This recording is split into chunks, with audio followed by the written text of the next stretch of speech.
One misty memory that every parent has is that moment when you put your kid on the school bus for the very first time and watch him or her drive off for a new chapter in childhood. Then by the third kid, you just remember that first day of school bus pickup as the beginning of your vacation.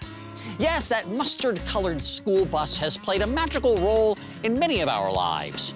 Every weekday, it would bring us to the destination of our education. Getting kids to school has come a long way since the hoofing at 10 miles one way in the snow days or riding via a scholastic stagecoach. We've got school buses coming out of the scene fairly early after the car emerges. I would say by about 1910 or so, people were modifying Model Ts, putting on bodies that can carry school children to and from class. But probably the grandfather of the school bus as we know it today is the vehicle right over my shoulder here, which is from 1927.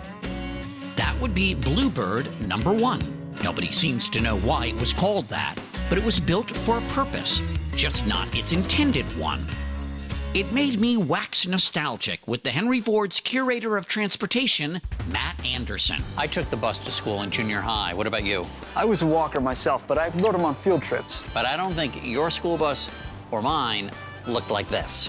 No, this is more or less the ancestor of all modern school buses. It was built by a fellow named Albert Luce in Georgia in 1927. Why did he have it built? Actually, he built it for a concrete company. They were looking for a bus to move employees between the workplace and some other facilities. As it turned out, the concrete company ended up not buying the bus, and instead he sold the first one to a school district. Why does the school district want it? This is Georgia. It's not a major metropolis. The school bus comes at just the right time. It's a time when schools are now moving away from the old one-room schoolhouse and starting to consolidate. You have a lot of these smaller schools moving into larger schools to save money and to give better instruction to their students. Of course, when you do that, you've got to be able to move the students to and from the school. Follow the school bus. Did they ever have seat belts? They never did, and in fact, there were really no standards on bus design until 1939, when representatives from all 48 states met to lay out some early specifications, everything from the seat layout and design to the color school bus yellow, which incidentally is the very same color we're still using today. I'd like to see the inside. Let's take a look. Oh, wow.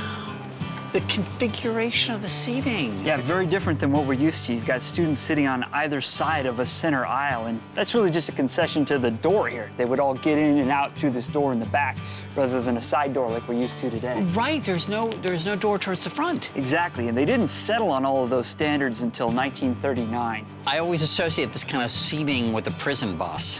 Well, there are some kids who might agree with that analogy.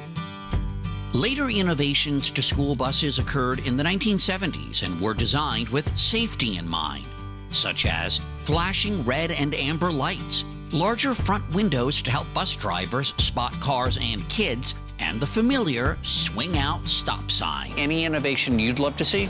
Well, you know, I would love to see some kind of device that automatically shuts off the bus as soon as somebody starts singing 99 bottles of anything on the wall. I will co-sign that with you. Can we share that patent? I think it's a great idea.